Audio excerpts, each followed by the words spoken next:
Okay, I've got 27 slides and I'm hoping it's going to take me less than 27 minutes to get through them, but of course you will already know when you start this video whether I've succeeded or not. So we're going to talk about a couple of things and we're going to start with the reaction quotient Q.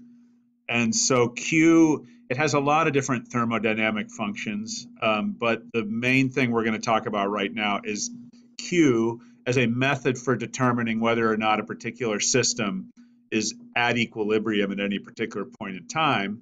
And if it's not at equilibrium, which direction, that is either forward or backward or in reverse, it has to go to reach equilibrium.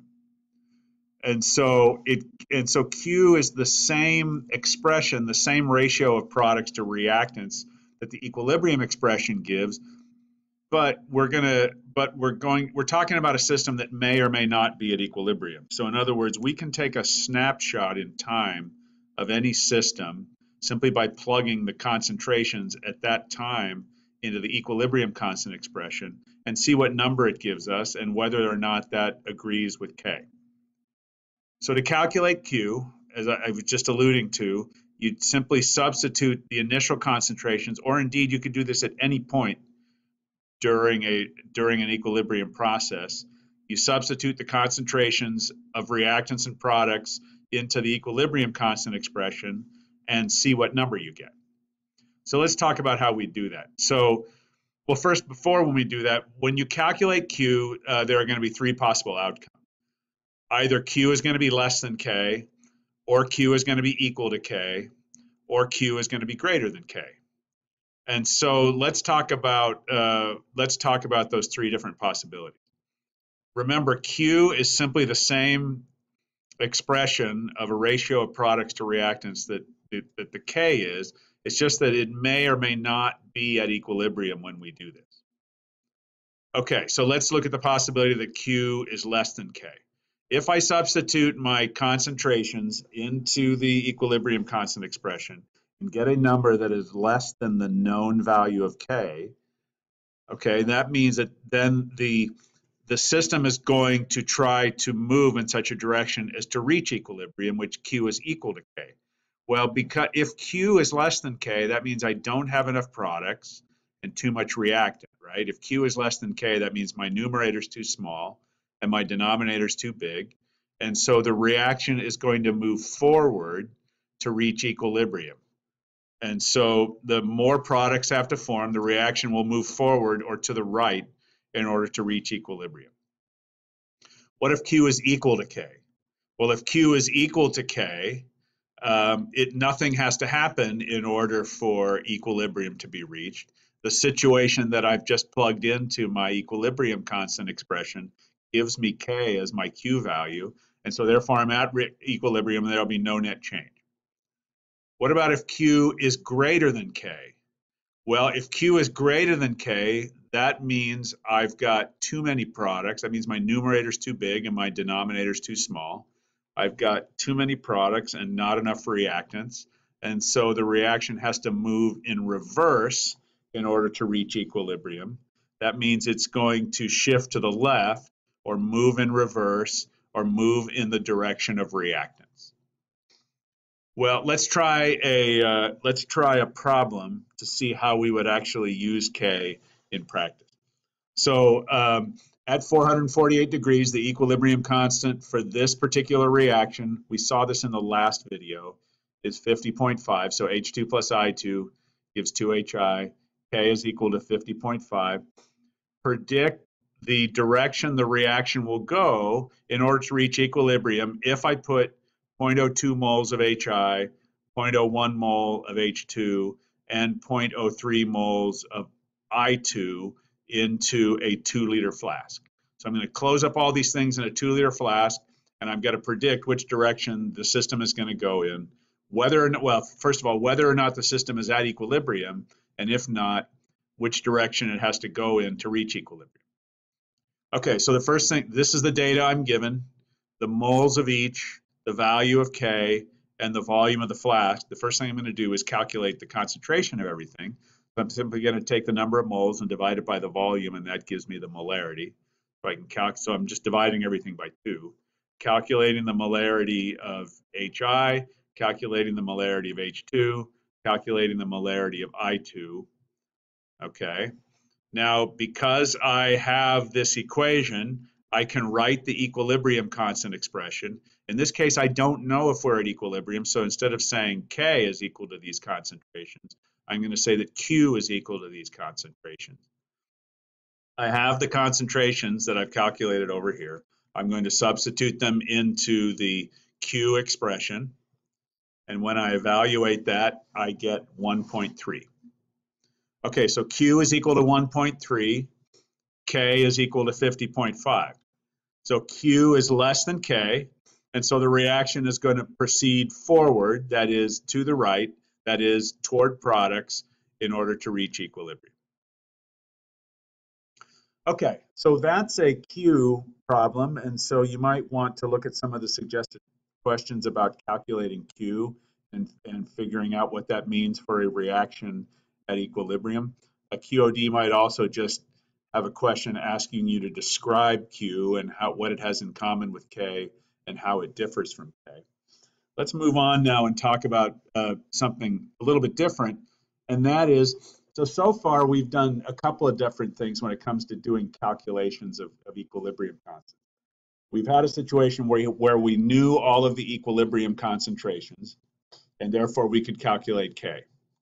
Or we had a situation in which we knew all the initial concentrations and one equilibrium concentration, and from that we could calculate all of the equilibrium concentrations, and from that calculate K. Now we're going to look at a third possibility in which we know all of the initial concentrations, but we don't know any of the final concentrations. But we can calculate them if we know the value of K. And so we're going to see what we can do if we know all of the initial concentrations and we know the value of K. Okay, so we've used an ICE table to calculate K when we have initial concentrations and one equilibrium concentration. We're now going to use an ICE table to calculate equilibrium concentrations if we know the initial concentrations and we know the value of K. And so what would that look like? Well, here's a problem. Same old equation, H2 plus I2 gives 2HI. Once again, we've seen several times now that the value of K for this at 448 degrees Celsius is 50.5. So I know that K is equal to 50.5. I'm now going to tell you how much of the starting materials I put into the flask.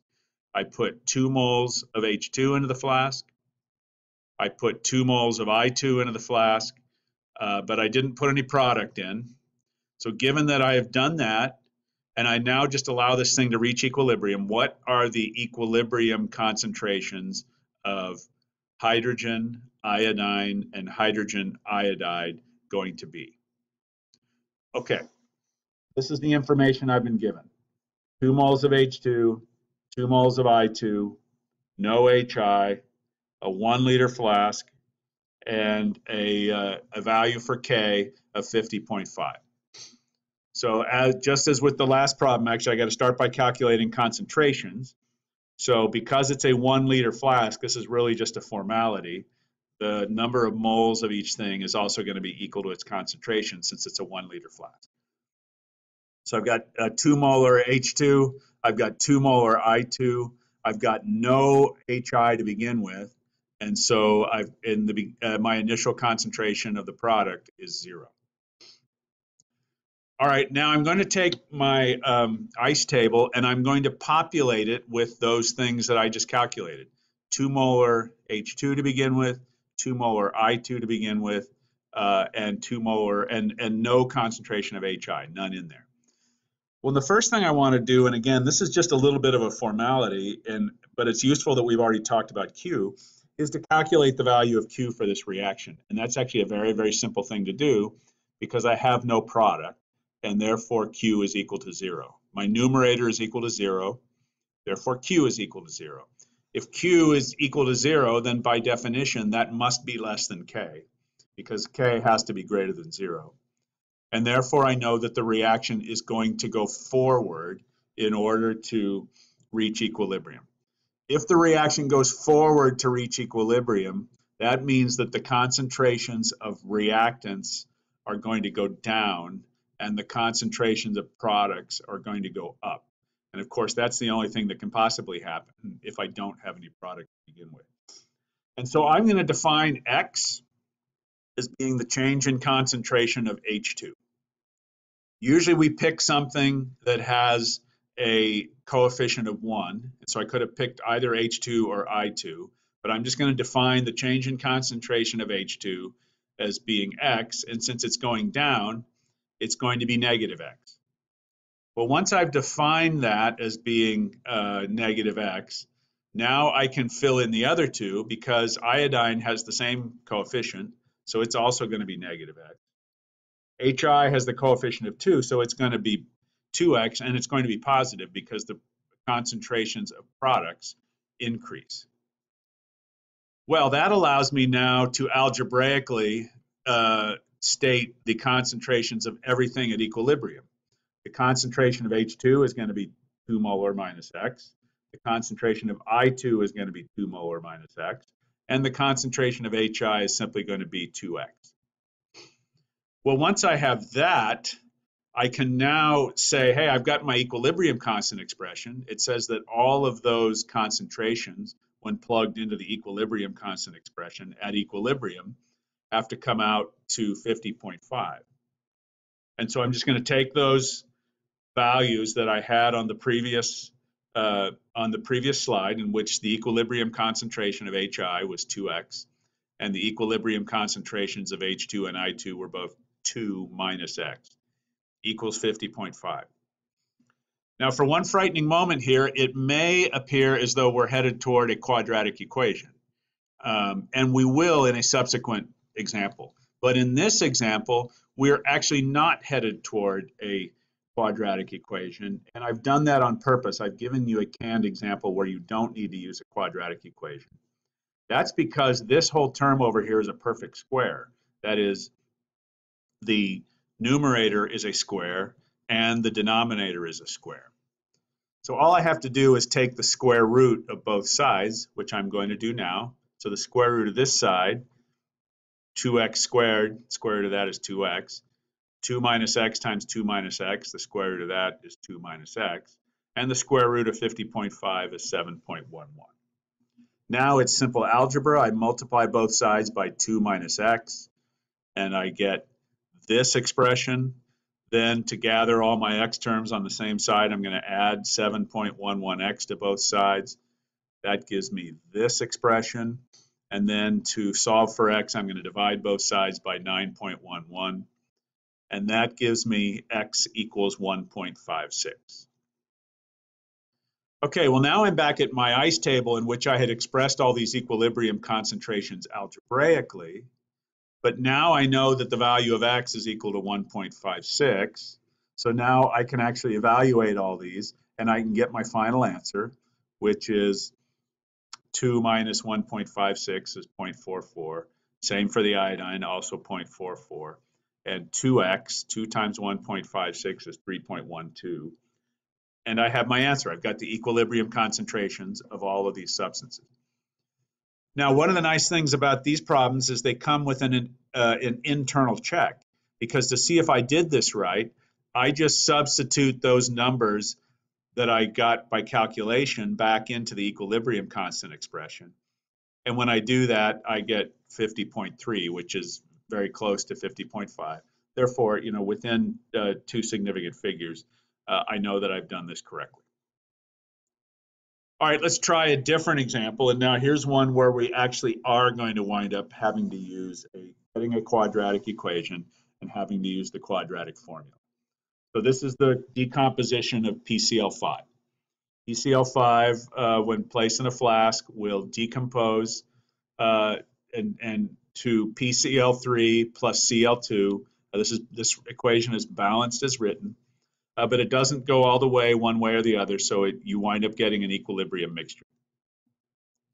And it turns out that at 500 kelvins for this reaction, Kp, that is the equilibrium constant based on pressure, is equal to 0.497. Now, if you go back to our conversations about the value of K and what its significance is, when you've got a value of K like this, which is within just essentially twofold of 1, that means we're going to have significant concentrations of everything at equilibrium. But we'll check that out a little bit later on. The following are placed into a closed cylinder at 500 Kelvin. PCl5 at a concentration of 1.66 atmospheres, and that's it. So I'm only putting in PCl5, the reactant. I'm not putting in any of the products. So I'm going to seal up the cylinder with PCl5 in there at a pressure of 1.66 atmospheres. And now the question is, what are the partial, at equilibrium, what will the partial pressures of PCl5, PCl3, and Cl2 be? Well, I don't need to do those molarity calculations I was doing before because it gave us the partial pressure to begin with, and that's all I need. And so I can just simply populate my ice table with initial pressures in atmospheres. For the PCl5, it was 1.66, and for the products, it was 0 and 0. I'm going to define X as the change in concentration of PCl5 because it has a coefficient of 1. Everything has a coefficient of 1 here, so that makes it really easy. The change in concentration of PCl5 is going to be negative X. Change in concentration of each of the products is going to be positive X. And now I can say, okay, the equilibrium concentration of equilibrium partial pressure of PCl5 is going to be 1.66 minus X, and the equilibrium partial pressures of PCl3 and Cl2 are each going to be X. All right, I substitute that into the, well, first I just write down the Kp expression, which is the product of the partial pressures of the products over the partial pressure of the reactant, each raised to the power of 1. And I know that that's equal to 0.497. That was a given. So now I insert my values from the previous slide. The equilibrium partial pressure of the products was each X, and the equilibrium partial pressure of the one reactant was going to be 1.66 minus X. That gives me, that is going to equal 0.497. Now, in the next step, I simply just gather these two terms, X times X equals X squared, and I've multiplied both sides by 1.66 minus X to clear out this denominator. So I get X squared equals 0.825 minus 0.497X, because 1.66 times 0.497 is equal to 0.825. Okay, that's looking almost like a quadratic equation. Remember, to get a quadratic equation, I have to gather all of my terms on the same side of the equation. So I wind up with X squared plus 0.497X minus 0.825 is equal to 0. Now, I'm perfectly happy with you programming your computer to do quadratic, to use the quadratic formula. The quadratic formula is also listed on the formula sheet. Remember, when you use the quadratic formula, you're always going to get two answers, right, for the value of X. But it turns out in these problems, one of them is always going to be wrong, and it'll be obvious which one. Because if you think about the value of X can't be negative, right? X is going to be a change in pressure, and so it can't, we essentially define that as a positive number. It's the change in pressure of everything. Whether or not the pressures go up or down gives us a negative or a positive, but the value of X itself has to be positive. And the value of X can't be, really we can figure this out just by looking at this. X can't be negative because the partial pressure of the reactant can't go up. And X can't be greater than 1.66 because the final pressure of PCl5 can't be less than 0. So when I plug all these things into my quadratic equation calculator, I get two answers, 0.693 and negative 1.19. Well, this one's out because it's negative and it can't be negative. Remember, the two things it can't be is it can't be negative and it couldn't be more than 1.66. But this number makes sense. It's positive and it's less than 1.66. So that is the correct value of X. I go back to my ice table. I now know that X is equal to 0.693. I do those evaluations to get these answers. And those are my final answers, partial pressures of each of the components of the mixture. I can check by plugging them back into the Kp expression. And when I do that, I get 0.497, which was the Kp that we started with. All right, that's the end of the video, and I made it in 20 minutes and 20 seconds. And so for a QOD, I would be looking for things like either plugging things into a Q expression to see if it's greater than or less than or equal to K, or just describing the relationship between Q and K. And you ought to be able to solve a simple version of the type of problem we were just doing with an ice table, and calculating final concentrations or pressures, knowing the initial concentrations or pressures, and the value of Q, and the value of K, I'm sorry. Thanks for watching.